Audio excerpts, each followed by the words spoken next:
నమస్తే, welcome to our channel. ప్రస్తుతం అయితే మన రాష్ట్రంలో జరుగుతున్నది ఎలక్షన్స్. హాట్గా టాపిక్ మొత్తం ఎక్కడ ఉంది అని అంటే ఎలక్షన్స్ చుట్టూ తిరుగుతుంది. అయితే మొన్నటి వరకు చూసుకోవడం అయితే వార్డ్ మెంబర్స్, సర్పంచ్.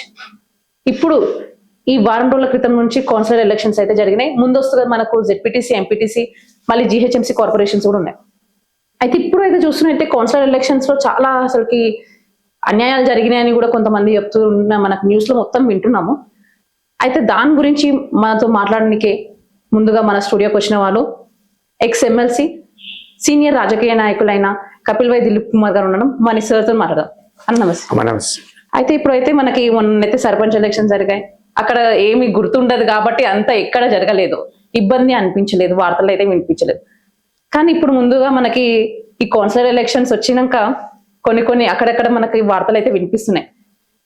గెలిచిన పార్టీ నుంచి తీసుకొని వెళ్ళిపోవడం, అక్కడక్కడ మార్పులు చేర్పులు ప్రలోభాలకు పెడుతున్నారని కూడా వింటున్నాం. మరి అవన్నీ ఎందుకు అనిపిస్తున్నాయి అన్న అసలుకి? ఎలా? ఒకటి, స్థానిక ఎన్నికలు ఎప్పుడైనా రూలింగ్ పార్టీకి అనుకూలంగా ఉంటాయి సహజంగా. ఎందుకంటే అధికారం ఉంటారు కాబట్టి అవి పనులు అయితే పోలీస్ స్టేషన్కి పోవాల్సి వస్తుంది. ఇవన్నీ కూడా అధికారం ఉన్న పార్టీకి ఉంటేనే అడ్వాంటేజ్ అనేది జనరల్ కాన్సెప్ట్.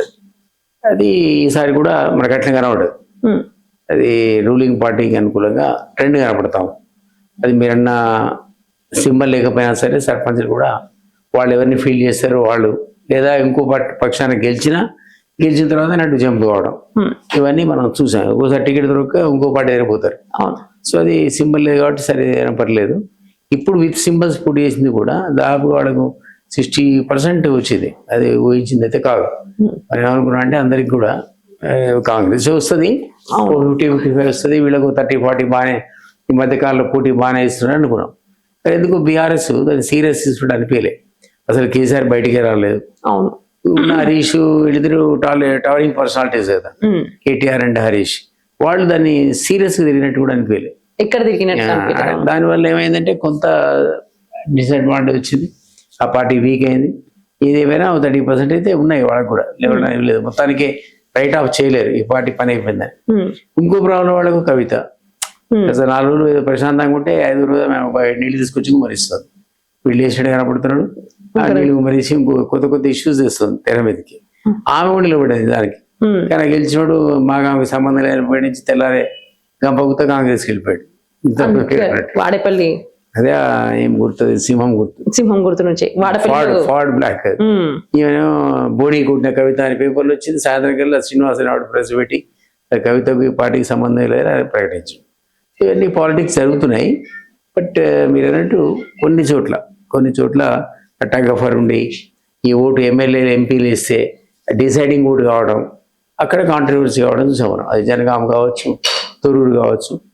సుదీర్ఘకాలంగా రాజకీయాల్లో 45 ఏళ్ళ నుంచి ఎర్రబలి కూడా బాధ కల్పించింది. ఆయన ఓపెన్గానే కళ్ళలో నీళ్లు పెట్టుకున్నాడు. ఇవన్నీ కొన్ని జరిగాయి మీరు అన్నట్టు. జనగాం కూడా ఈక్వల్ వస్తే టాస్ వేశారు. ఆ టాస్ కాంగ్రెస్కే రావాలని ఉంది. సర్పంచ్ మన చైర్మన్ కాంగ్రెసే, ఉప చైర్మన్ కూడా కాంగ్రెసే. మరి మాకు ఒకటం రావాలి కానీ వీళ్ళు అదే బదులు తొర్రూరులో కూడా టాస్ వేసే పరిస్థితి వచ్చింది వీళ్ళిద్దరు ఓటేయడం వల్ల, ఎమ్మెల్యే ఎంపీ. మరి అక్కడన్నా ఒకటి వాళ్ళ కూడా మాకు వస్తే బాగుంటారు, 2 కాంగ్రెస్కి ఎట్లా పోతాయని అదొక గొడవ. సో ఇవన్నీ ఉన్నాయి. కొత్తగూడెంలోనేమో ప్రీ పోల్ అలయన్స్ పెట్టుకుందానికి ప్రయత్నం చేస్తే వీలు కాలేదు కాంగ్రెస్. వాళ్ళు బాగానే క్యాండిడేట్ గెలిపించుకున్నాడు. ఇప్పుడు అలయన్స్కి వచ్చింది. అక్కడ ఏంటి అగ్రిమెంట్ అంటే 2 ఏళ్ళు నువ్వు 2 ఏళ్ళు ఇవ్వని, 2.5 ఇట్లా ఎలక్షన్స్ కంటే ముందు ఒకళ్ళు తిట్టుకొని వీడంటే వాడికి పడదు, వాడంటే వీడికి పడదు అట్లాంటి పార్టీలు కూడా స్థానికంగా ఎవరిని కలుస్తున్నా అర్థం కాని పరిస్థితి. ఇప్పుడు కాంగ్రెస్కి బీజేపీ సంబంధం లేదు, ఐడియాలజికల్ డిఫరెన్సెస్ వాడిట కలుస్తాడు. మీరు మాట్లాడుకుంటుంటే అక్కడ కింద వాడు శుభ్రంగా కలిసిపోతున్నాడు. క్యాంప్ రాజకీయాల్లో వీడియో పోతున్నాడు. క్యాంప్ ఊహించినటువంటి ఐడియాలజికల్ సంబంధం లేనటువంటి అలయన్సెస్ స్థానిక ఎన్నికల్లో మనం చూస్తున్నాం. సహజంగా కూడా స్థానిక ఎన్నికలు ఏంటంటే ప్రతి సీరియస్ ఉంటాయి. ఎమ్మెల్యే ఎంపీ రాకుండా ఎమ్మెల్యే ఎంపీ చివరి నిమిషంలో మీరు ఎవరికి బీఫామ్ ఇచ్చినా ఆ గాలిని బట్టి కొట్టుకొని వస్తాడు, గెలుస్తాడు. అట్లా మీరు చివరి నిమిషంలో ఇక్కడ బీఫామ్ ఇస్తే గెలవడు. ఇక్కడ స్థానికంగా ప్రతి ఒక్కరిని గుర్తుపట్టాలి. ఆయన మళ్ళీ అంటే ఆయన వెళ్ళాయని పెట్టి ఆ విధమైన ఇంటిమేసీ ఉంటే తప్ప ఇది ఒక ఆస్పెక్ట్ అయితే. రెండో ఆస్పెక్ట్ అయితే అయినా సరే ఎవడైనా డబ్బులు ఇచ్చాము అది కూడా చూస్తారు. అది కూడా చూసుకో. అది ఫ్యాక్టర్. ఒకవేళ అన్ని ఫ్యాక్టర్స్ పారామీటర్స్ సేమ్ ఉంటే అప్పుడు ఇగో ఈ ముగ్గురులో వాళ్ళు గెలవాలి కాబట్టి కరెక్ట్ లేవు మనం అంచనా వేసుకొని చెప్పొచ్చు. పారామీటర్స్ సేమ్ అయితే ఇప్పుడు 5,000 ఓటుకి ఇచ్చి 10,000 ఓటుకి ఇచ్చి 2,000 వేస్తే పారామీటర్స్ సేమ్ ఎట్లా అవుతాయి? అసలు ఇట్లాంటివి ఎలక్షన్ కమిషన్ సీరియస్ తీసుకోవాలా, డబ్బులు ఖర్చు పెట్టే విధానానికి స్వస్తి చెప్పాలి. అట్లా చేస్తేనే మనకు ప్రజాస్వామ్యం మనగలుగుతుంది తప్ప ఊరికేనే డబ్బులు ఎవడుకుంటే వాడే గెలిచే పరిస్థితి. సర్పంచ్ దగ్గర నుంచి జెడ్పీటీసీ నుంచి కార్పొరేట్ దగ్గర నుంచి ప్రతి ఒక్కరు డబ్బులు నాడే గెలిస్తే మరి మామూలు పోటీ చేయలేడు. అది మరి ఉన్నటువంటి రాజకీయ పరిస్థితి. అయితే మనం చూస్తున్నాం కూడా గెలిచినాక కూడా మేము ఒక గెలిచిన అభ్యర్థి మనకి ఏమి చెప్తానంటే నేను ఎంత ఖర్చు పెట్టినా మనం విన్నాం, మన సర్పంచ్ లో నేను కోట్లు ఖర్చు పెట్టినా అంటారు, కాన్సలర్స్ లో కూడా వింటున్నాము. కొన్ని వార్తలు కూడా వినిపిస్తున్నాయి, ఒక్కొక్క దగ్గర రైస్ కుక్కర్లు ఇవ్వడం అనేటివి, పైసలు ఎక్కువ వంచడం అనేది కూడా వింటున్నాం. అసలు ఎందుకు ఇది ప్రజాస్వామ్యంలో ఎందుకు అలా అవుతుంది? అన్ఫార్చునేట్. ఇప్పుడు మేము కూడా రాష్ట్రీయ లోక్దళ్ పార్టీ నడుపుతున్నాం. మా తరఫున ఒక 10 మంది లేవడారు పిల్లలు. మేము ఓటుకు నోటు ఏమరా బాబు మీరే ఇల్లు తిరిగి దండం పెట్టి మేము ఓన్లీ మీకు కరపత్రాలు ఇస్తాం, వాల్ పోస్టర్లు ఇస్తాం, స్టిక్కర్లు ఇస్తాం, అది సరిపోతుంది తిరగండి, మీరు ఏం చేసుకుంటారు మాకు అనవసరం అంటే ఆ పిల్లవాడు పోస్ట్ గ్రాడ్యుయేట్ కొత్తగూడలో బాగా చదువుకున్నాడు, హైలీ క్వాలిఫైడ్, వాడికి 11 ఓట్లు వచ్చినాయి, ఓన్లీ 11 ఓట్స్. అయితే వాడట పాపం 350 చీరలు పంచాడు. నేను మరి చీరలు తీసుకున్నాను ఓటు వేయాలి కదా నీకు, మా పాలసీ మేము డబ్బులు ఇవ్వడం వ్యతిరేకం. వాళ్ళు తన సొంతం ఖర్చు పెట్టి పాపం పంచుకోవడం. అంటే ఆయన ఏం చెప్పినట్టు నాకు, సార్ నేను ఇచ్చిందేమో 200 రూపాయల చీర ఒక ఓటుకి, వాడేమో ఏకంగా 10,000 ఇస్తే ఒక ఓటుకి 200 చీర ఏడంతది ఎట్లా, దాని కాంపిటీషన్ కాదు కాబట్టి అట్లా కూడా ఉంటుంది.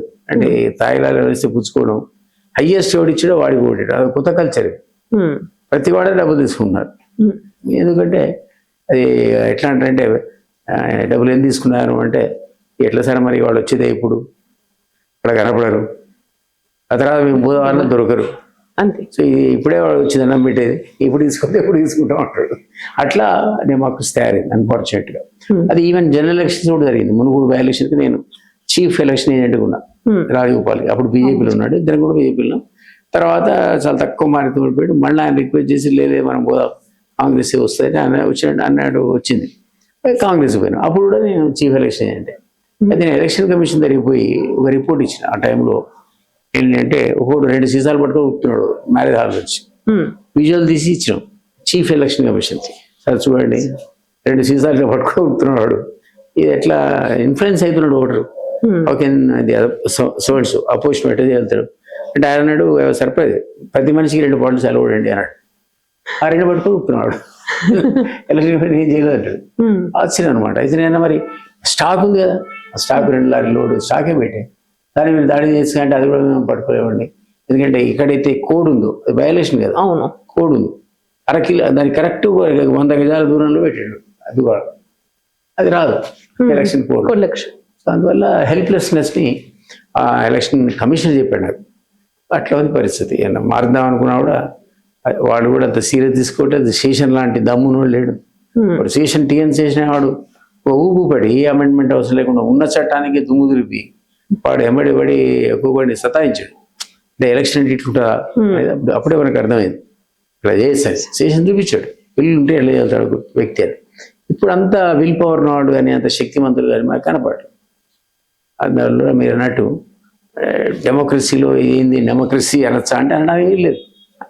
పారామీటర్స్ అన్ని సేమ్ ఉంటే వాడు గెలిచి వచ్చిన అనొచ్చు, కానీ ఓ రిచెస్ట్ ఫెలో అంతా డబ్బులు ఖర్చు పెట్టి గెలిచి వచ్చినా మరి ఎట్లా దాన్ని ప్రజాస్వామ్యం అంటారు, ఎట్లా ఓటింగ్ అంటారు చెప్పండి. సో అందువల్ల నేనైతే it's nothing but mockery of democracy అని అనుకుంటా. అయితే ముందస్తుగా మనకి ఇప్పుడు జెడ్పీటీసీ ఎంపీటీసీ ఎలక్షన్స్ ఉన్నాయి. నెక్స్ట్ మన హైదరాబాద్ జిహెచ్ఎంసీ కార్పొరేషన్స్ ఎలక్షన్స్ కూడా రాబోతున్నాయి. మరి ఆ ఎలక్షన్స్ లో ఎలా ఉంటాయి అనుకుంటున్నారు? పరిణామాలైన పరిస్థితులు అయినా సరే అసలు నెక్స్ట్ కూడా ఇదే ఉంటుంది. నెక్స్ట్ కూడా అంతే, ఇదే ట్రెండ్. మనం సర్పంచ్ చూసాం కదా, ఆల్మోస్ట్ అది కూడా 60-40 బీజేపీకి వచ్చే 20 స్టేజ్లో వచ్చింది. నిన్న మొన్న ఉన్న ఎలక్షన్స్ కూడా అదే ట్రెండ్. 5% అటు ఇటు ఉంటే ఉండొచ్చు, కానీ రేపు రాబోయే మొత్తం హైదరాబాద్ ఈ కార్పొరేషన్ ఆగడానికి కూడా ఇదే పద్ధతులు ఉంటాయి తప్ప కొత్తగా ఏమొస్తాయని అయితే అనుకో ఉన్న పరిస్థితి. కాకపోతే ఎమ్మెల్యే ఎలక్షన్లు ఎంపీ ఎలక్షన్లు వచ్చేవరకల్లా ఈ గాలి వేరుంటుంది, ఆ గాలి వేరుంటుంది. మనం చూసాం ఎమ్మెల్యేకి ఏమో బీజేపీకి 8 స్థానాలు, ఆ లెక్క ప్రకారం 1-2 ఎంపీలు గెలవాలి, 8 గెలిచి అప్పుడు ఓటు ఇటేయట్లే. కాంగ్రెస్ ఉండని ఎవరుండని మొన్న ఓటే వాటి అట్టేస్తున్నాడు. ఇక్కడ మోడీని చూస్తున్నాడు, అంతే. ఆడ ఎంపీలు అనేవాళ్ళు వేరే పద్ధతి ఉంటుంది, ఆ ఓటు వేరే ఉండాలని వాడికి ఉన్న అవేర్నెస్, అంత తెలివిగా ఓటు వ్యవహరిస్తున్నాడు. ఎమ్మెల్యే ఒక తీరేసాడు, ఎంపీకి వచ్చాడు ఇంకో తీరేసాడు. అది మీకు డెఫినెట్గా అప్పుడు వస్తుంది ఆ తేడా. ఏదో ఇదే పద్ధతిలో మేము నడుపుతాము మాకే వస్తాయంటే పొరపాటు. అప్పుడు నువ్వు పెర్ఫార్మెన్స్ ఏంటి, ఎన్ని హామీలు నెరవేర్చావు, ఎన్ని ఎగ్గొట్టావు, ఇవన్నీ అంచనా వేసుకొని అమ్మ కాంగ్రెస్ మోసం చేసిన అనుకున్నాడు అనుకో, పోతాడు అట్లా. లేదా ఈ ఉన్న 2 ఏళ్ల కాలంలో మిగిలిన హామీలను నెరవేర్చాడు అనుకో, అప్పుడు అన్నదా చేసినాడు ఆయన పోనీడా ఇంకో అవకాశం కేసీఆర్ కనుక ఒకసారి ఇచ్చి మళ్ళీసారి అవకాశం ఇచ్చారు కదా, ఆ తర్వాత కదా ఆయన అరే బాగా లూటీ చేస్తున్నారు దొంగలని ఎస్టాబ్లిష్ అయ్యి 3వ కల్లా రేవంత్ అనేవాడు బాగా లేచాడు కాబట్టి అది కళ్ళకి బుటాబుటి మారుతూ వచ్చాడు. అట్లా ఉంటుంది ట్రెండ్ అన్నది. అప్పుడు ఉన్న గాలి, అప్పుడు ఉన్నటువంటి పార్టీలకు ఉన్నటువంటి శక్తి, దీన్ని అవి డిసైడ్ చేస్తాయి. మన రాష్ట్రంలో ప్రస్తుతం రాజకీయ పరిస్థితులు ఎలా ఉన్నాయంటే ఏం చెప్తారు అసలుకి? ఎంత కలగాపులుగా ఇంతమంది అనుకున్నాం కదా మనం. ఇప్పుడు గెలవడం కాంగ్రెస్ నుంచి గెలిచే, ఇంకో సిపిఐ నుంచి గెలిచి అటువా బీజేపీ, సిపిఐ బీజేపీ గెలవగా ఇంకో దగ్గర బీజేపీ వాడు అసలు ఆ ప్రిన్సిపల్ పార్టీ ఎవడికి డబ్బులు ఇవ్వరు, వాళ్ళు గెలిచేవాడు మంచి కరడు కట్టిన ఆర్ఎస్ఎస్ బ్యాక్గ్రౌండ్ ఉన్నాడు, బీజేపీ ఉంటాడు, వాడు కాంగ్రెస్ కొన్ని సందర్భాలు. ఇట్లా మరి ఐడియాలజికల్ కమిట్మెంట్ అనేది కనపడట్లేదు కదా. సో ఎలక్షన్స్ అన్ని అట్లా కలగాపులో అయిపోతున్నాయి. మనం అనుకునేటట్టు ఊహించడానికి కూడా వీలైన పరిస్థితి వచ్చింది. ఎవడు గెలుస్తాడో ఎవడు పోతాడో అర్థం కాని పరిస్థితి వచ్చింది. అయితే ఇప్పుడు జంపింగ్ అనేది జరుగుతుంది, ఒక దాంట్లో ఒక పార్టీలో నుంచి ఒక పార్టీలోకి వెళ్ళగానే అలా ఏదైతే రూలింగ్ పార్టీ ఉందో అందులోకి వెళ్ళిపోవడం అనేది జరుగుతుంది. అయితే ఈ జంపింగ్ ఎమ్మెల్యే పరిస్థితులు ఎలా ఉంటాయి సార్ అసలుకి? ఏది మనం ఈ కనపడుతూనే ఉంది కదా. అంటే ఇప్పుడు మన అధికారంలో ఎంత అలా గెలిచినారు, ఒక పార్టీలో గెలిచినారు, అల్లకెళ్ళి మళ్ళీ అల్లకి వెళ్ళిపోతున్నారు, అధికారులకే పోతున్నారు. ఫస్ట్ ఏమో బీఆర్ఎస్ లో ఒక పార్టీలో గెలుస్తున్నారు, అప్పుడు ఎందుకు పోయినారు? ఆ 9 మంది పోతే ఇదివరకు కూడా జరిగింది. ఇవన్నీ బీఆర్ఎస్ చేసి చూపించింది. ఇష్టమైనట్టు గెలిచిన వాళ్ళందరినీ చేర్చుకొని టీడీపీని ఖతం చేసింది, కాంగ్రెస్ ని ఖతం చేసింది. ప్రతిపక్ష హోదా కూడా బట్టికి రాలే, నెంబర్ సరిపోక వాళ్ళే స్టార్ట్ చేశారు, గాయగా చేశారు. ఇప్పుడు ఏం చేస్తున్నారు? గాయ చేసి లొల్లి పెట్టి వాళ్ళు ఏం చేయనట్టు శుద్ధపూసలైనట్టు మాట్లాడి కోర్టు దాపారు. హైకోర్టు నుంచి సుప్రీంకోర్టు దాపితే సుప్రీంకోర్టు డైరెక్షన్ ఇచ్చింది స్పీకర్కి 3 వారాలు 4 వారాలు చేసేయండి అంటే. అప్పుడు వీళ్ళకు నోటీసులు ఇస్తే వాళ్ళు చెప్పింది ఏంటి, అసలు మేము పార్టీ మారలేదు, సీఎం ఊరికే మా పార్టీ యొక్క వర్క్స్ గురించి, మా కాన్స్టిట్యున్సీ డెవలప్మెంట్ గురించి కలిసామని చెప్పి శుభ్రంగా రాసి ఇచ్చారు. అందులో ఉన్నాం. స్పీకర్ ఏం చేశాడు? అందులో ఉన్నా అంటే పార్టీ మారలేదు, మారలేదంటే మారినా అంటే యాక్షన్, కానీ నేను మారలేదు అందులో ఉన్నా అంటే వాళ్ళు మొత్తుకుంటున్నారు. సరే ఏడు మరి మా పార్టీకి ఎందుకు వస్తాడు, మా మీటింగ్లో ఎందుకు వస్తాడు అట్లా అని వాళ్ళు. అసలు మేము మారలేదని వీళ్ళు ఒక్క రోగానికి ఒక మందు కనిపెడుతున్నారు. ఇప్పుడు ఆ 8 మంది వదలబడ్డారు. ఇద్దరు మిగిలిన వాళ్ళు ఏంటంటే, ఒకడేమో బీఫామ్ తీసుకొని ఎంపీగా పోటీ చేసాడు, ఒక ఆయన కూతురికి విట్నెస్ సంతకం పెట్టాడు. ఆ ఇద్దరు ఇరుక్కున్నారు. కాబట్టి స్పీకర్ వాళ్ళ గురించి మాట్లాడేవారు. వాళ్ళు మేము పార్టీ మారలేదు అంటున్నారు. అయినా కూడా వాళ్ళకి అనుకూలంగా స్పీకర్ ఇస్తే ఆయన మీద కామెంట్ సుప్రీంకోర్టు చేస్తుంది. కానీ ఇద్దరు డిస్క్వాలిఫై చేస్తే కొంతవరకు సుప్రీంకోర్టు కూడా రిలీఫ్ అవ్వచ్చు. నేను అనుకోవడం వాళ్ళిద్దరిని సస్పెండ్ చేస్తాడు, లేదా పిలిపించి చెప్పి వాళ్ళు రాజీనామా చేస్తారు. అక్కడ తప్ప ఇక మిగిలితే అంత ఈజీ కాదు. ఇప్పుడు ఈ లొల్లి వల్ల ఏమైందంటే యాంటీ డిఫెక్షన్ కూడా అంత ఈజీ కాదు. ఇదివరకే ఉంది కుర్చీ మారినంత సులభంగా పోయేటోళ్ళు. ఇప్పుడు వాళ్ళు కోర్టుకు పోయి గందరగోళం చేసి ధర్నాలు చేసి హైకోర్టు దగ్గర పోయి ఇక్కడి సుప్రీంకోర్టు పోయి చాలా ప్రాసెస్ పెట్టి వాళ్ళను ఒక రకంగా భయభ్రాంతాలకు గురి చేశారు. ఆ 9 స్థానాలు పెరిగి ఇంకో 10 మంది రాకపోవడానికి అదే కారణం.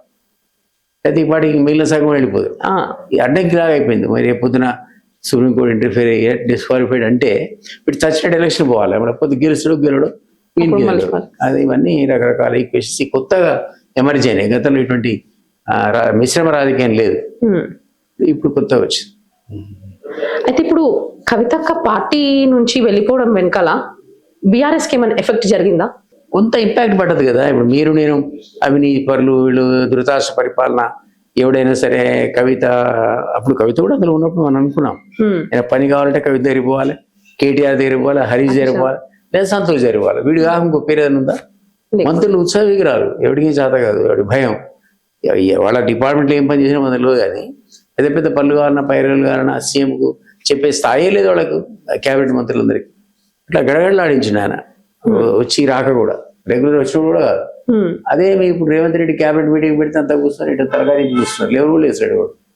రెస్పెక్టే లేదా చేయాలంటే ఇప్పుడున్న పరిస్థితిలో. బట్ స్టిల్ రేవంత్ బాగానే అరిచో బొత్తుకోను అంత ధీటుగా స్పీచ్లు ఇచ్చి పోతాని నేనైతే అధికారులు తెచ్చిండు.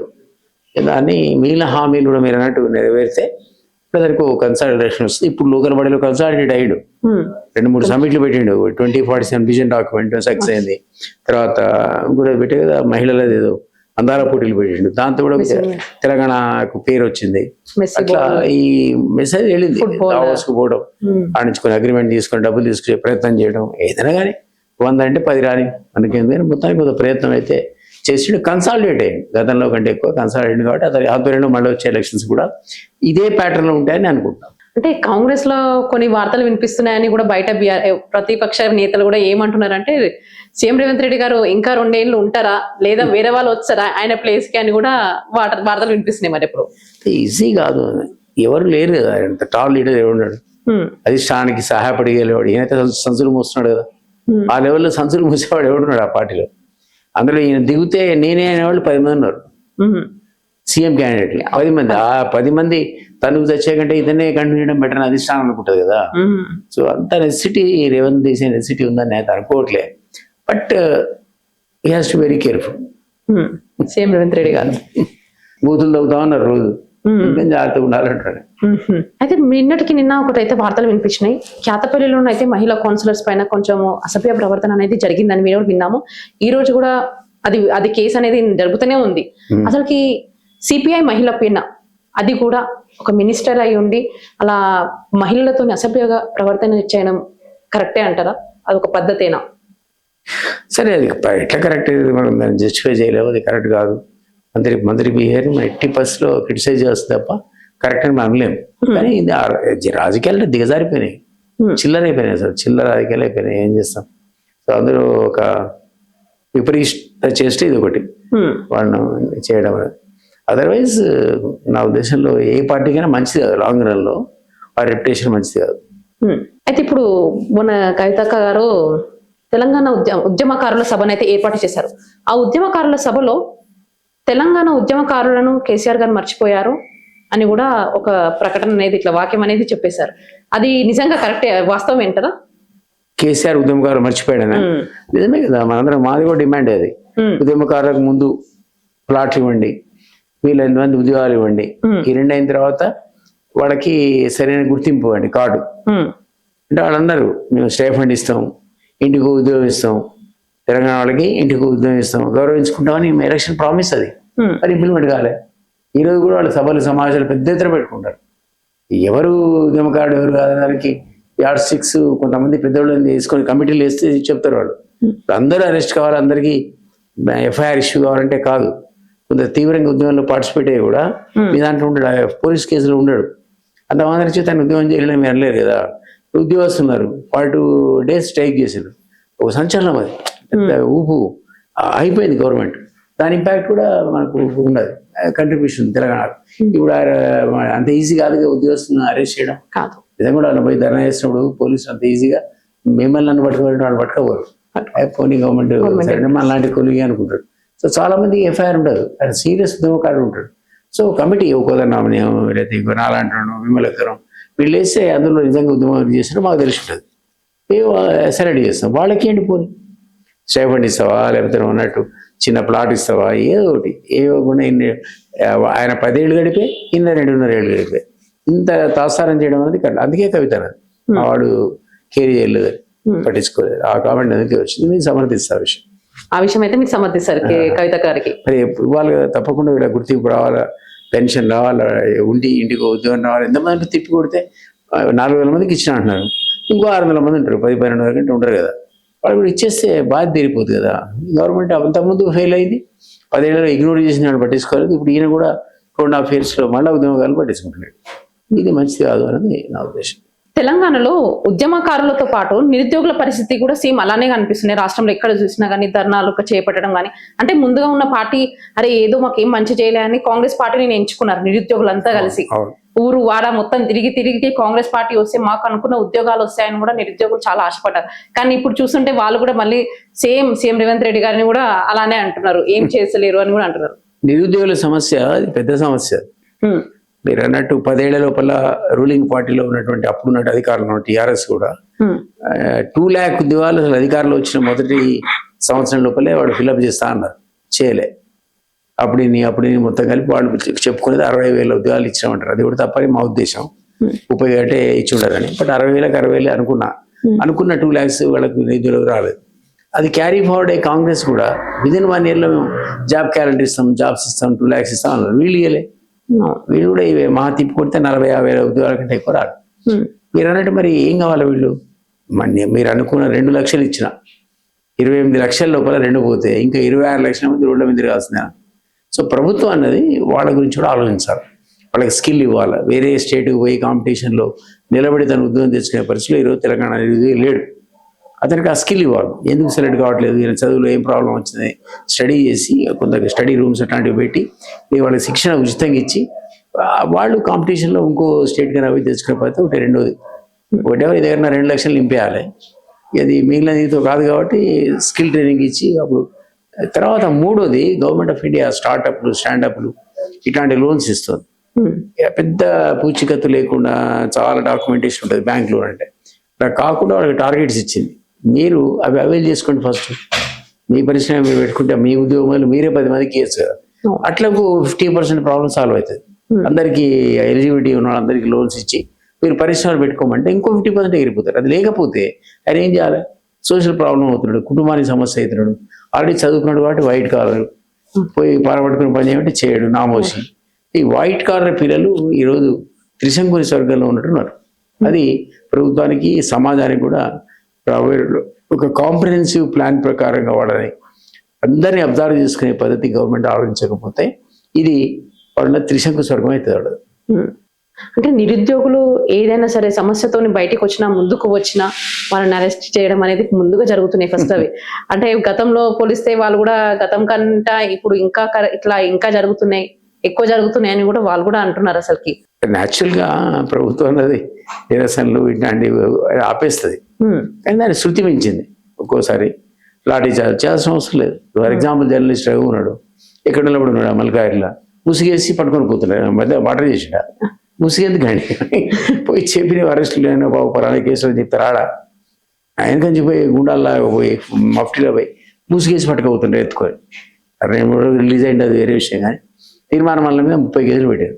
ఎందుకు? జర్నలిస్ట్ కదా, నిన్ను అడుగుతున్నాడు, ఆఫీసర్ని అడుగుతున్నాడు ఇదేంటి అని.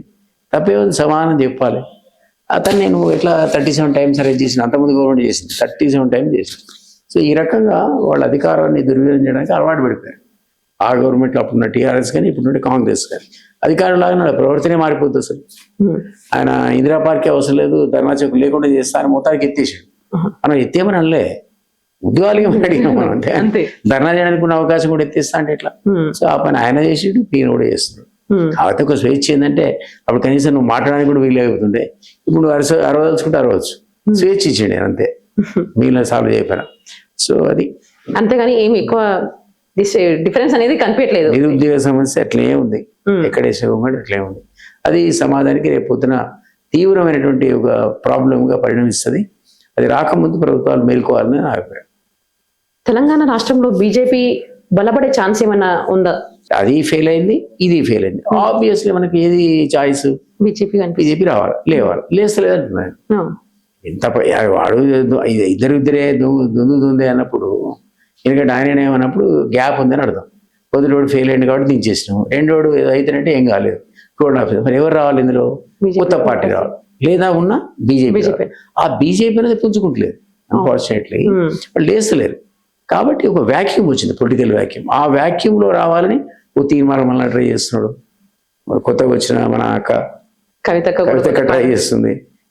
మాలాంటి వాళ్ళు ఒక 10 మంది కలిసి ఒక రాజకీయ కూటమి పెట్టినాం. మేము కూడా పెట్టినాం రాజకీయ కూటమి. ప్రజలు ఆదరించాలి, ప్రజలు అందరినీ ఆదరించారు. బీజేపీని కానీ ఎంత తిట్టినా మీరు మన ఇంతకుముందు అనుకున్నాం కదా, కథ అయిపోయినా కూడా మళ్ళీ పుట్టాడు. ఓట్లయితే వచ్చినాయి బీఆర్ఎస్కి. So public out right reject చేస్తలేరు వాళ్ళకి ఇంకా స్కోప్ ఉంది. కాబట్టి ఆ వ్యాక్యూమ్లో నిజంగా ఎవరు ఒక టాల్ పర్సనాలిటీ ఎవరిని వస్తే ఈరోజు తెలంగాణ ముఖ చిత్రంలో అవకాశం ఉంది కొత్త వాళ్ళు రావడానికి, కానీ కనపడతలేదు. ఉన్న బీజేపీ లేస్తలేదు. అయితే ఇప్పుడు మీరు అన్నట్టే ఇప్పుడు తీన్మార్ మల్లన్న గారు టిఆర్పి తెలంగాణ రాజాధిక పార్టీ పెట్టి వాళ్ళు ట్రై చేస్తున్నారు. ఇప్పుడు మొన్న ఎలక్షన్స్ లలో వాళ్ళు కూడా పంచుకొని మొత్తం నించోబెట్టినారు క్యాండిడేట్స్ ఎక్కడంటే అక్కడ. నెక్స్ట్ ఇప్పుడు కవితక్క ఇంకా పార్టీ నేమ్ అయితే అనౌన్స్ చేయలేదు, కానీ నించోబెట్టడం అయితే జరిగి సింహం గుర్తుకైతే ఇచ్చేసింది, అడాప్ట్ చేసుకుంది. మరి ఇప్పుడు నిజంగానే ఇప్పుడు మరి ప్రజాస్వామ్యంలో ప్రజలు ఈ రెండు పార్టీలను ఆదరిస్తాయంటారా? అదే నేను చెప్పేది, వాళ్ళు ఆశించిన పద్ధతిలో వాళ్ళు లేస్తలేరు. వ్యాక్యూమ్ ఉంది, పొలిటికల్ వ్యాక్యూమ్ ఉంది. ఎందుకంటే ఇద్దరేమో ఫెయిల్ అయినరు, ఒకళ్ళకేమో ఇంతవరకు ప్రజలు అవకాశం ఇవ్వలే, కాబట్టి ఆయనకే ఇవ్వాలి. ఇద్దామంటే ఆయన లేస్తలేడు, తన యొక్క శక్తిని చూపిస్తలేడు. ఆ కారణం చేత ఒక వ్యాక్యూమ్ అనేది క్రియేట్ అయింది. ఆ వ్యాక్యూమ్లో రావాలని తీర్మానం వల్ల ప్రయత్నం చేస్తున్నాడు. కవితకు ప్రయత్నం చేస్తుంది. ఎవరికి తెలుసు రాబోయే రోజుల్లో నేనే సీఎం కూడా అన్నది, ఇక్కడ రాబోయిందా. కానీ అంతా ఎమర్జీ అవుతాయి ఈ పార్టీలు. మన న్యాయమన్నా లోకల్ పార్టీ చూసాం కదా, మీరు చెప్పిన ఆ పార్టీకి 10 వచ్చినాయని ప్రకటించుకుంటే వాళ్ళంతా అసలు ఆమెకు సంబంధం లేని పోలవమంటే కాంగ్రెస్ పోయింది. అట్లా ఉంటుంది. కాబట్టి పార్టీ ఎస్టాబ్లిష్ కావడానికి టైం పడుతుంది. సఫిషియంట్ టైం ఉంది, 2 years. ఈ 2 years లో వాళ్ళు ఇట్లాంటి చిన్న చితక ఎలక్షన్స్ అని కాంటెస్ట్ చేయాలి. అక్కడ వాళ్ళు చూపించాలి వాళ్ళ శక్తి అంటే. అప్పుడు ఒక ఆల్టర్నేట్ క్రియేట్ అయింది తప్ప ఇప్పటికిప్పుడైతే 3 పార్టీలు సతికిలపడి కూర్చున్నాయి. అయితే రీసెంట్ గా మనకి కొన్ని వార్తలు వినిపిస్తున్నాయి, తెలంగాణ జాతిపిత కేసీఆర్ అని కూడా వర్డ్స్ వినిపిస్తున్నాయి. అంటే ఇప్పుడు కొంతమంది ఏమంటారు, ఎందుకు అనొద్దు, తెలంగాణ తీసుకొని వచ్చింది కేసీఆర్ గారు కాబట్టి తెలంగాణ జాతిపిత అనేందులో తప్పు లేదు అని అంటున్నారు. కానీ అపోజిషన్ పార్టీస్ ఎలా అంటారు, అసలు అందరు తెలంగాణలో చాలా మంది ఉన్నారు, వాళ్ళందరూ తీసుకురావడానికి అందరూ ఉన్నారు. జాతిపిత అన్నది మనం కేసీఆర్ ని మనం అనడం కాదు, జయశంకర్ సార్ జాతిపిత అని ఆయనే చెప్పాడు. తన గురించి చెప్పుకోలే. జయశంకర్ సార్ కంట్రిబ్యూషన్ ని ఆయన హైలైట్ చేస్తూ యాక్సెప్ట్ చేస్తూ మా జాతిపితతో సమానమని కొన్ని రోజులు జయశంకర్ సార్ ప్రొజెక్ట్ చేసినారు. జాతిపిత వాళ్ళ కన్వీనియంట్ మర్చిపోయారు.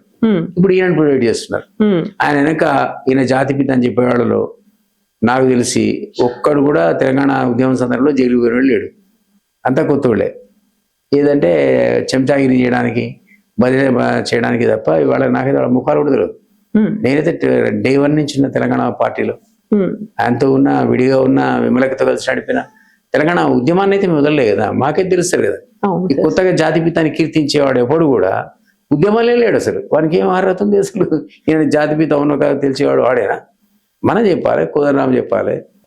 జేఏసీని ప్రమోట్ చేశారు, సరే ఆయన పోయి ఈయననే నామినేట్ చేసి ఉండొచ్చు, తను పెట్టిన క్యాండిడేట్ ఉండొచ్చు. కానీ జేఏసీ ఏర్పడ్డాకనే ఆ జేఏసీలో బీజేపీ పోయింది, టీడీపీ పోయింది, 2 కళ సిద్ధాంతం అనుకుంటే వాళ్ళు కూడా పోవాల్సి వచ్చింది. బీజేపీ కాంగ్రెస్ ప్రతి వాడంలో చేయలేడు. అట్లా సకల ఎప్పుడైతే టీఆర్ఎస్ స్టార్ట్ చేసి మాది మూమెంట్ అనుకున్నారో దాన్ని సకల జిల్లా పోరాటం కింద కన్వర్ట్ చేసినాక ఇన్ని పార్టీలు కలిసి అప్పుడు తెలంగాణ అంశం చాలా ప్రాధాన్యత సంతరించుకుంది. ఈవెన్ సెంటర్ షేక్ అయింది, అప్పుడు వచ్చింది తెలంగాణ. అంతేగాని ఒక్క కేసీఆర్తో రాలే. ఆయన కంట్రిబ్యూషన్ కాదని మీరనలేదు, నేను అనలేదు. కంట్రిబ్యూషన్ ఉంది. ఆదాకా ఆయన చేతులడ్డం పెట్టి పాపం ఆ దీపాన్ని అరగకుండా పట్టుకొచ్చాడు. ఆ తర్వాత ఆయనతో కాలేదని మనమంటే ఆయన చెప్పుకున్నాడు. చెప్పుకొని జేఏసీ ప్రమోట్ చేసింది. జేఏసీ ఎప్పుడైతే టేక్ ఓవర్ చేసిందో అద్భుతమైనటువంటి పోరాట రూపాలు, సాగరహారం, మిలియన్ మార్చ్, సకల జన పోరాటం, ఇట్లాంటి అద్భుతమైన అండ్ ఉస్మానియా పిల్లలు అసెంబ్లీ ముట్టాడంటే షేక్ అయింది గవర్నమెంట్ ఆఫ్ ఇండియా. మిగిలిన దీక్ష, ఈ రకాల కారణాలతో అంతమంది చేస్తే తెలంగాణ వచ్చింది తప్ప ఒక్క కేసీఆర్తో వచ్చినటువంటి తెలంగాణ కాదు. జాతిపిత అని ఎవరికి ఏ జాతిపిత వేరు అర్థం కాదు. జాతిపిత ఆయన తెలంగాణ ఉద్యమం అప్పుడు ఆంధ్రాలో బీఆర్ఎస్ నేను లేనప్పటికీ వచ్చేసిన బయటికి బీఆర్ఎస్ మొదటి శాఖ తీసుకుపోయి ఆంధ్రాలో ఓపెన్ చేశాడు. మొదటి శాఖ అప్పటిదాకా అడుగులు తీసాడు ఆంధ్రలో. ఎవరు అడిగారు మరి అంతకుముందే తెలంగాణ సీరియస్ ఉన్నప్పుడు అడిగితే ఈ శాఖ తెరవకముందు. అప్పుడు ఇంకా తెలంగాణని ఎత్తేసి ఆయన భారత రాష్ట్రం చేయలే. ఎవరో విలేకరు అడుగుతున్నాడు, లంకలో పుట్టిన ప్రతి ఒక్కడు రాక్షసుడు అన్నాడు. అంటే ఆంధ్రాలో పుట్టిన ప్రతి ఒక్కడు రాక్షసుడు అన్నాడు. ఆ రాక్షసులు ఎప్పుడు విభీషణులు అయినరు, ఎప్పుడు గంగలో స్నానం చేశారు, వాళ్ళు ఎప్పుడు పునీతులైనరు చెప్పాలి కదా. సో అట్లా గాంధీ చేసిందంటే గాంధీ జాతిపితకు అర్హత ఉంది. ఆ తర్వాత ఆయన పదవి తీసుకోలే, నన్ను మంత్రి చేయమనిలే, ప్రధానమంత్రి చేయమనిలే. ఆయన అడిగితే కాదు కూడా అసలు క్షణం మీద అతనే ప్రేమిస్తాడు. మరి ఆయన త్యాగం అంటే మొత్తం జీవితం త్యాగం చేయడం కాకుండా ఈవెన్ పొలిటికల్ క్యారియర్ ఎవ్రీథింగ్ త్యాగం చేసాడు. మరి ఆయన పిల్లలు ఎవడన్నా వీళ్ళ పిల్లల ఒకడు ఎంపీ, ఒకడు ఎమ్మెల్యే, ఒకడు ఎమ్మెల్సీ ఉన్నారా? ఏం లేరు. అసలు అడిగినోడే లేడు, జ్ఞాపకం కూడా లేదు నాకు ఎవరో వాడు. అట్లా అది త్యాగం అంటే. కానీ నువ్వు ఇష్టమైనట్టు ఎంజాయ్ చేసి డబ్బులు వసూలు చేసి నీ కొడుకులకు మనోళ్ళ దాకా సరిపోయేంత పంచి నేను జాతిపిత అంటే ఏంది? జాతి పీత అంటారు, అప్పుడు పిత అన్నారు. అంటే ఎక్కడ చూసినా గానీ ఇక అంటున్నారు జాతిపిత, మొత్తం నిన్న హోర్డింగ్స్ లో కూడా తెలంగాణ జాతిపిత కేసీఆర్ గారు, అంతే ఆ హోర్డింగ్స్ లో కూడా మనకి. కావాలని నేను చెప్తున్నా, ఆ వెనక ఆ మాటని దాన్ని ప్రమోట్ చేయడానికి ప్రయత్నించే ఒక్కడు తెలంగాణ ఉద్యమంలో లేనే లేరు. అందరూ సరే ఎవడి ఇష్టం అని చెప్తాడు, మీరు నేను డిసైడ్ చేసుకోవాలి యాక్సెప్ట్ చేస్తామా లేదా. వాళ్ళ ఇష్టం వాళ్ళది. అయితే మళ్ళీ వచ్చే 5 ఏళ్లలో మేమే కనిపిస్తామని బీఆర్ఎస్ కార్యకర్తలు, మళ్ళీ మేమే వస్తామని కాంగ్రెస్ అని గట్టిగా అంటున్నారు. అసలు ఏ పార్టీ వస్తుందని అనుకోవచ్చు మనము? ఇక్కడ హంగ్ వస్తుందండి. నెక్స్ట్ వచ్చే ఎలక్షన్ మీరు అనేది, నెక్స్ట్ వచ్చే ఎలక్షన్స్ ఏమైనా ఎలక్షన్ హంగ్ వస్తుంది. ఎందుకంటే గతంలో తనకున్న స్థానాలు నిలబెట్టుకునే శక్తి కాంగ్రెస్ కి లేదు, బీఆర్ఎస్ కూడా లేదు. వాళ్ళు 39 నుంచి 35 పడిపోతారు. వీళ్ళు 63 నుంచి సగానికి పడిపోతారు. ఎందుకంటే హామీ డబ్బులు లేవు. సరే 30-35 వీళ్ళు, 35 వాళ్ళు, ఇద్దరు కలిస్తే గవర్నమెంట్ వస్తుంది. కానీ ఈయన కలిసాడా చెప్పారు. 25 వచ్చిన బీజేపీతో కలుస్తారు. వాళ్ళకి 20-25 అయితే 25 వస్తాయి కదా. అందుకని ట్రయాంగిల్ అయ్యి హంగ్ అవుతుంది. హంగ్ అయినప్పుడు ఏ ఇద్దరు జత కడతారో అది నెక్స్ట్ గవర్నమెంట్ డిసైడ్ చేస్తారు. మనం ఇప్పటికిప్పుడు ఇది వస్తారని చెప్పలేము. ఒక్క పార్టీ మాత్రం 80% రాదు, అందరూ కరాఖండిగా చెప్పొచ్చు. అంటే త్రీ పార్టీస్ టకాఫర్ ఉన్నాయని చెప్పుకోవచ్చు వచ్చే ఎలక్షన్స్ లో. మనకి కొంచెం వెనకబడి ఉన్నది బీజేపీ, కానీ ట్రయాంగులర్ కాంటెస్టే. అప్పటికి అధ్యక్షుని మార్చి అగ్రెసివ్ పోరాటం చేసిన అనుకోండి, అప్పుడు బీజేపీ కూడా స్పేస్ ఉంది. ఆ స్పేస్ రాలే అవకాశం కూడా చూడాలి. అందుకే చెప్తున్నాం, ముగ్గురికి ఆల్మోస్ట్ సమానంగా వచ్చి హంగ్ అసెంబ్లీ ఏర్పడుతుంది. ఏ ఇద్దరు కలిస్తే అది గవర్నమెంట్ ఫామ్ అవుతుంది. అయితే మనం చూసినట్టయితే మన మున్సిపల్ కార్పొరేషన్స్ లో క్యాంపెయినింగ్ లో సీఎం రేవంత్ రెడ్డి గారు కొన్ని వ్యాఖ్యలు అయితే చేసినట్టు, ఏంటి అని అంటే ఈ రాష్ట్రానికి నేనే రాజు నేనే మంత్రి అనే వాక్యాలు కూడా మాట్లాడుతున్నారు. మరి ఇంకా 10.5 ఏళ్ళు ఉంటా అంటే మళ్ళీ ఇంకా 5 ఏళ్ళు కూడా మేమే ఉంటాం కాబట్టి మొత్తం 7.5 సంవత్సరాలు మొత్తం మేమే ఉంటాం అని కూడా అంటున్నారు అన్నట్టు. సాధ్యపడదు అంత ఈజీగా. మనం కాదు, వాళ్ళు ఎన్నుకుంటారు. మనం ఎవరు? వాళ్ళ పార్టీలోనే ఇన్ని రకాల చాలా నిరసన ధ్వనాలు ఉన్నాయి. ఆ మధ్య మహబూబ్నగర్లో అనిరుద్ధుడు అనుకుంటా, ఇంట్లో 10 మంది ఎమ్మెల్యేలు స్టేషన్ పెట్టుకుని తర్వాత ఈయన పిలిస్తే పోయి సర్దుకున్నారు. ఈవెన్ ఎన్ఎం శ్రీనివాసరెడ్డి అని ఎమ్మెల్యే ఉన్నాడు. ఎమ్మెల్యే సినిమా ఇక్కడ ఎన్ఎం శ్రీనివాసరెడ్డి గారు ఓపెన్ ఆర్టికల్ రాశాడు, మేము కేవలం ఉత్సవ విగ్రహాలమే, ఇంకా డబ్బుల కోసం పోతేనే డబ్బులు లేవుంటున్నాడు ఫైనాన్స్లో.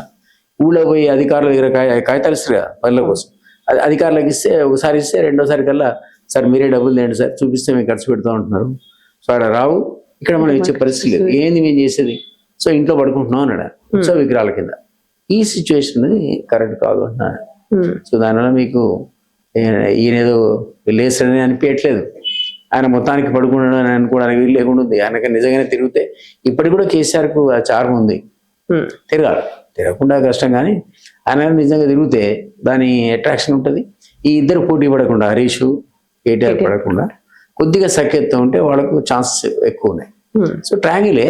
అప్పటికి కూడా వాళ్ళకి 35 కంటే ఎక్కువ ఇవ్వట్లే, వాళ్ళకి 39 కొన్నాళ్ళు తగ్గిస్తున్నా. కాంగ్రెస్ 63 నుంచి 35 పడిపోద్ది అంటున్నా, లేదు 40 దగ్గర పడిపోయినాయి.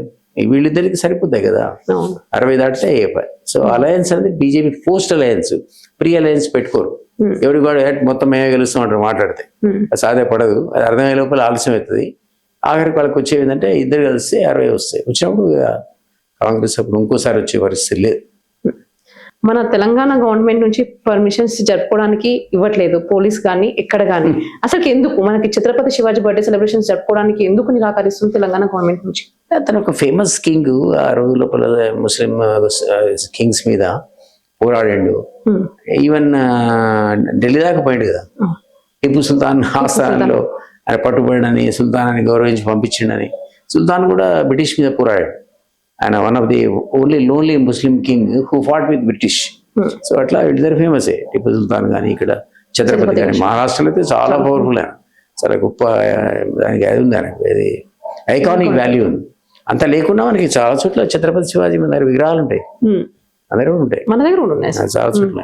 సో అట్లా వాళ్ళ కంట్రిబ్యూషన్ ఉంది దేశంలో. టిప్పు ఏమో బ్రిటిష్ వాళ్ళకి అగెనిస్ట్గా పోరాడాడు, ఈయనేమో అందరినీ విశాల సామ్రాజ్యాన్ని నడిపి మంచి పేరు తెచ్చుకోడు. గుడ్ కింగ్ రావడం అంత ఈజీ కాదు. ఛత్రపతి మహారాజ్ది, శివాజీ మహారాజ్ ప్రతి దగ్గర కూడా విగ్రహాలు మనం చాలా సందర్భాలు చూసాం ఈ ఏరియాలో. అది ఆంధ్రప్రదేశ్ కావచ్చు, బార్డర్ తెలంగాణ కావచ్చు, హైదరాబాద్ కావచ్చు, మహారాష్ట్ర ఆ పార్ట్ కావచ్చు. సో ఇది very known and famous personality. So చూడాలి మరి. అంటే పోలీసులకి పర్మిషన్ అంటే సెక్యూరిటీకి ఎందుకు పర్మిషన్ ఇవ్వట్లేదు అనుకోవచ్చు మనం అసలు? ఇవ్వాలి, మరి ఎందుకు వాళ్ళు వెనకపోతున్నా తెలియదు కానీ ఉమ్, ఏ కారణం చేతనో మరి ఇవ్వాలి. అన్ని ఈ మధ్య అన్ని అవి సమస్యలు. మీరు ధర్నా చేస్తా అంటే కూడా పర్మిషన్ ఇస్తాడు, ఉమ్, దానికి మీరు కోర్టుకు పోవాల్సి వస్తుంది. కోర్టు చెబితే పోయట్లేదు. ధర్నాచం కూడా కోర్టు చెబితే రిస్టోర్ అయింది. ఉమ్, ఎవరు అధికారులు ఆయన మర్చిపోతారు అన్ని. ఉమ్, వీళ్ళు కూడా అదే రకంగా బిహేవ్ చేస్తున్నారు. ఉమ్, అందులో భాగం ఇది. September 17th Telangana liberation day అని కనీసం టీఆర్ఎస్ వచ్చినాక చేయాలి కదా. అసలు TRS one of the main agenda. Um, అధికారులు అయినా మర్చిపోయారు. ఎందుకంటే ఏమేం సీట్లు కావాలి, వాళ్ళ ఓట్లు కావాలి, వాయిదా వేశారు. అట్లా వాయిదా రెండోసారి కూడా వేశారు. 10 years దాని జోలికి పోలేదు. ఇది ఒక పొలిటికల్ అంశం కింద కన్వర్ట్ చేసి బీజేపీ దాన్ని వాడుకుంది. 17th September వాళ్ళే సెలబ్రేట్ చేయడం మొదలుపెట్టారు. హోమ్ మినిస్టర్ వచ్చింది ఆ రోజు. ఉమ్, గవర్నమెంట్ పరంగా నిర్వహించాల్సిన సభకి ఆయన రావాల్సి వచ్చింది. ఎందుకంటే అది హిస్టరీ. ఆ హిస్టరీ మీరు చెరిపోయలేరు. 17th September అనేది నిజాంకు వ్యతిరేకంగా జరిగినటువంటి గొప్ప పోరాటం. ఆ రోజు తెలంగాణ లిబరేట్ అయ్యి ఇండియన్ యూనియన్లో చేరింది. ఉమ్, ఇది అటు మహారాష్ట్ర సెలబ్రేట్ చేస్తుంది, వాళ్ళ ముక్క వరకు, కర్ణాటక వాళ్ళ ముక్క వరకు చేస్తుంటే మనం చేయబడడం తప్పు కదా. అట్లా ఉంటుంది అంటున్నాను కొన్ని. అట్లనే ఛత్రపతి శివాజీ కూడా ఫేమస్ ఐకానిక్ వాల్యూ ఉన్నటువంటి కింగ్ అని. ఉమ్, సో ఆ ప్రాంతాల్లో ఎక్కడైతే ఆయన రాజ్యాన్ని చేశాడో అక్కడ గవర్నమెంట్ ఇవ్వాలి, పర్మిషన్స్ ఇవ్వాలి. విగ్రహాలు పెడతా అంటే పెట్టమనాలి. ఇవన్నీ ఎందుకు పాలకులు కాగానే మర్చిపోతారు. ఉమ్. అది సమస్య.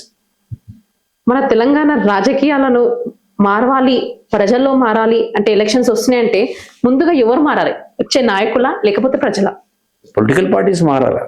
ప్రజలు ఏం తప్పే ఉంది, డబ్బులు ఇస్తే తీసుకుంటాడు. ఇవ్వకు ఉమ్, పరిస్థితి ఎట్లా వచ్చిందంటే ఒక కుటుంబంలో అందరు డబ్బులు తీసుకుంటారు అన్ని పార్టీల దగ్గర. ఇష్టం వచ్చినప్పుడు కోటేస్తున్నారు. మరి ఎట్లా తీసుకుంటావు? ఎవరి తప్పు ఇచ్చినప్పుడు తప్పు. అది ఎట్లా నీకు ఏడా నువ్వు పంచుడేంది? సో ఇది ప్రాబ్లం. సో రాజకీయ పార్టీల లోపల ఈరోజు అవేర్నెస్ రావాలి. కటింగ్ అక్రాస్ పార్టీ లైన్స్ కూర్చొని దీనివల్ల సమాజానికి నష్టం ఉందా ఇప్పటికీ అంటున్నారు. తీసుకునే ఎవడు ఇస్తే తీసుకో, మాకే ఒకటి అని చెప్తున్నాడు. ఆవిడదైనా అదే పని చేస్తున్నాడు. అందరూ తీసుకుంటాడు, ఎవరికి వాడికి చేస్తున్నాడు. అది ఉన్నప్పుడు మరి ఏయడం ఎందుకు? సో అన్ని పార్టీలు కూర్చొని అక్రాస్ ద టేబుల్ డిస్కస్ చేసి ఈ రాజకీయ సంస్కరణలు తీసుకురాకపోతే, పొలిటికల్ రిఫార్మ్స్, ఎన్నికల సంస్కరణలు, నీకు ప్రజాస్వామ్యం అనేది మోకరీ అయిపోతుంది.